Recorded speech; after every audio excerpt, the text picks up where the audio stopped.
एक गांव में एक आदमी रहता था जो बहुत बूढ़ा हो चुका था, जिस वजह से उसे कम दिखाई देता था और बहुत कमजोर हो गया था।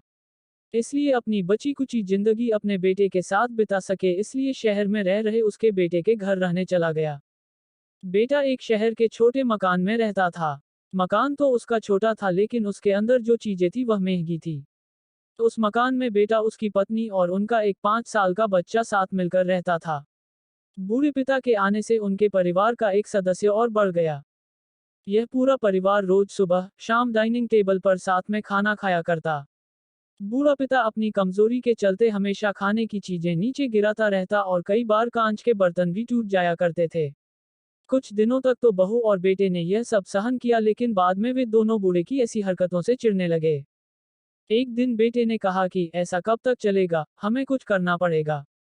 तो उसकी पत्नी भी इस बात से सहमत हुई। अगले दिन बेटा कहीं से एक पुराना मेज लेकर आया और घर के एक कोने में उसे लगा दिया और अपने पिताजी से कहा कि आप यहीं पर बैठकर खाना खा लिया कीजिएगा। उन्होंने एक लकड़ी का बर्तन भी बनवाया जिसमें वे अपने बूढ़े बाप को खाना देने लगे।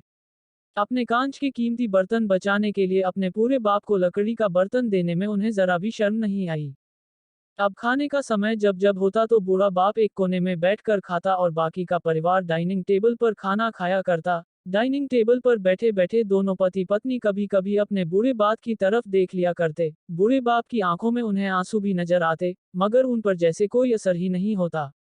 बूढ़ी का पोता भी यह नजारा हमेशा देखता और वह अपने में ही खोया रहता। एक दिन जब पति पत्नी डाइनिंग टेबल पर बैठकर खाना खा रहे थे तब उनका बच्चा जमीन पर बैठकर कुछ कर रहा था। उन दोनों ने बच्चे के हाथ में लकड़ी का टुकड़ा देखा लेकिन उन्हें कुछ समझ में नहीं आया कि बच्चा लकड़ी के टुकड़े के साथ क्या कर रहा है।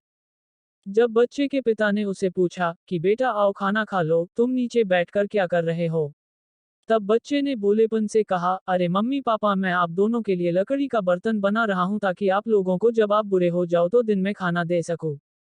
अपने नादान बेटे द्वारा दी गई यह सहज बात दोनों के दिल में तीर की तरह उतर गई।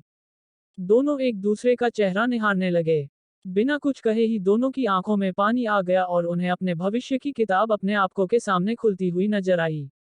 उन्हें समझने में ज्यादा देर नहीं लगी कि अब उन्हें आगे क्या करना पड़ेगा। अगले दिन कमरे के कोने से वह पुराना मेज हट गया और अब बूढ़ा पिता और बाकी का परिवार साथ में मिलकर फिर से खाना खाने लगे। बूढ़ी की कमजोरी की वजह से हो रही गलतियां भी अब किसी को नहीं चिढ़ाती थी।